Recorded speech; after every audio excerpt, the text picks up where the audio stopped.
The episode opens in quiet reflection, but not the peaceful kind. This is the kind of silence that carries weight, the kind that lingers in the air like a warning. We see Aunt Lydia alone in her quarters, preparing for bed. She stands in front of a mirror, slowly unpinning her hair. Every movement feels deliberate, controlled, almost ritualistic. For a moment, she just stares at her own reflection.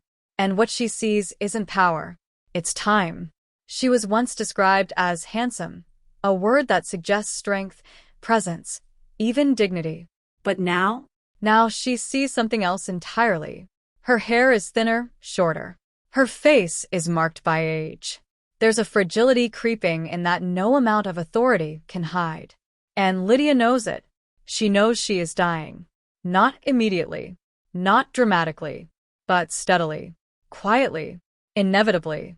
And that realization sets the tone for everything that follows. Because Lydia isn't just thinking about death, she's thinking about how it will come.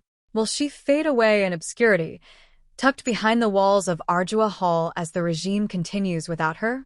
Or will her end be violent, public, symbolic? She imagines it all. A mob dragging her through the streets, her head mounted on a pike, a firing squad, a courtroom trial where every crime she's committed is laid bare. And here's the thing, none of those outcomes feel impossible. Because Lydia knows exactly how many enemies she's made. She's helped build Gilead. She's enforced its rules. She's punished dissent. She's broken people. And she knows one day, all of that could come back to her. But Lydia isn't just waiting for that moment. She's preparing for it. Because while she may be aging, she is not powerless. In fact, she may be more dangerous now than she's ever been. She's already made a list. A list of names. People she plans to take down with her when the time comes. And that tells you everything you need to know about who Aunt Lydia really is. Because even in decline, she is still playing the game. Now here's where things get even more interesting. Lydia is fully aware of her reputation. She knows how the world sees her. She knows the stories people tell. To them, she's not just a person, she's a legend. A monster. The kind of figure used to scare children into obedience. And for a long time, she leaned into that. In Gilead, power isn't optional. You either gain it or you disappear. So Lydia became something larger than life. Something feared. Something untouchable. But now, standing in front of that mirror, she starts to question it. Because somewhere along the way, she stopped being human. She became an idea. A symbol. And now, as her life begins to wind down, there's a quiet, unsettling question forming in her mind. How do you return to your normal size after becoming something so monstrously large? That question sits at the heart of Lydia's character in this episode. Because for the first time, we're not just seeing her as a villain. We're seeing her as a person. A complicated, layered, deeply calculating person. Now, while Lydia is grappling with her mortality, the world outside continues to move forward. It's Easter. At least, it is everywhere else. But in Gilead, Easter doesn't exist. And that detail matters more than it might seem at first. Because it tells us something fundamental about Gilead's belief system. This isn't traditional Christianity. It's something else entirely. Something reshaped, controlled, manipulated. A religion designed not for spiritual growth, but for obedience. And yet, Lydia allows a small fragment of the outside world to slip in. She lets the ants dye eggs. Not as a celebration, but as a controlled ritual. Even something as simple as colored eggs becomes part of Gilead's structure. And Lydia oversees it all. She leads the prayer. But listen closely to what she's praying for. Baby Nicole, the child who was taken out of Gilead and is now in Canada. To Gilead, Nicole isn't just a child. She's a symbol, a stolen asset, a representation of everything the outside world has taken from them. But to those resisting Gilead, Nicole represents something else entirely.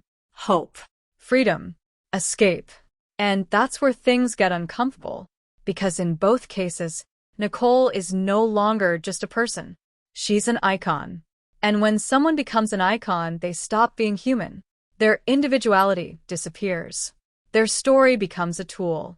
And that's exactly what's happening here. Both sides are using Nicole. Neither side is truly seeing her. Now back inside Ardua Hall, Lydia continues her carefully orchestrated environment. The prayer ends with a phrase she created herself. Per ardua cum estris. It sounds ancient, important, sacred. But here's the truth. It means nothing. It's completely fabricated. And Lydia knows that. She invented it. Not for meaning but for control. Because repetition creates obedience. Say something enough times and people stop questioning it. They just follow. And that's the entire foundation of Gilead. Even the hymns sung by the young supplicants are part of the system. They're not meant to inspire. They're not meant to uplift. They're meant to condition. Every word, every note, every ritual, it's all designed to reinforce one thing: obedience. And Ardua Hall does not tolerate anything less. We see that clearly in a small but telling moment.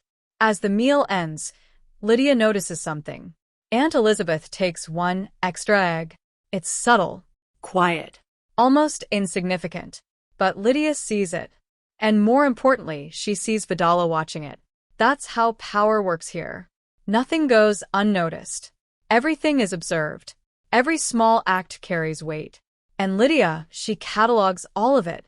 Because information is her greatest weapon. Now this is where Lydia becomes truly fascinating.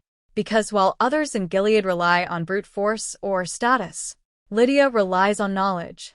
She understands something fundamental. Information is power. And she's been gathering it. Secretly, carefully, relentlessly. She knows secrets, weaknesses, loyalties. And she's storing it all away.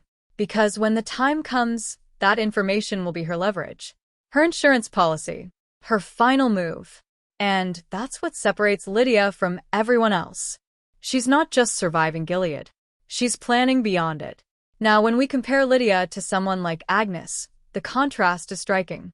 Agnes is passive, hesitant, still trying to understand the world she's trapped in. But Lydia? She's already mastered it. She knows how it works. And more importantly, she knows how to manipulate it. She is, without question, one of the most powerful figures in Gilead. Not because power was handed to her, but because she earned it, calculated it, built it. And that makes her incredibly dangerous. Because Lydia isn't just part of the system. She's shaping it, and possibly preparing to bring it down. Now this is where the Teastaments does something really interesting. In The Handmaid's Tale, Lydia was almost purely a villain. There was very little nuance, very little humanity. She was an enforcer, a symbol of oppression. But here, that changes. We start to see her layers, her thoughts, her fears, her strategy. And suddenly, she's not just a monster anymore. She's human, flawed, complex, strategic, a person navigating an impossible system and finding ways to survive within it, and maybe even reshape it. Now, as the story expands, we shift focus beyond Lydia to the next generation. Because the Testaments isn't just about Gilead as it is, it's about what comes next. And that's where Agnes and Daisy come in. Two girls, two very different lives, but both trapped within the same system. Agnes has grown up inside Gilead. This is all she knows. The rules, the expectations, the limitations. It's her reality. Daisy, on the other hand, represents something different. Something outside. Something unpredictable. And when their lives begin to intertwine, everything changes. Because together, they become part of something bigger. A shift. A disruption. A potential turning point. They're navigating a world built on control. A world where questioning the system can get you killed. And yet they're starting to push back. Even if they don't fully realize it yet. Their story unfolds within an elite institution, often referred to as an Aunt Lydia school. A place where young girls are trained, conditioned, prepared for their roles in society. And like everything in Gilead, it's not about education. It's about obedience. Conformity is expected. Dissent is dangerous. And every choice they make has consequences.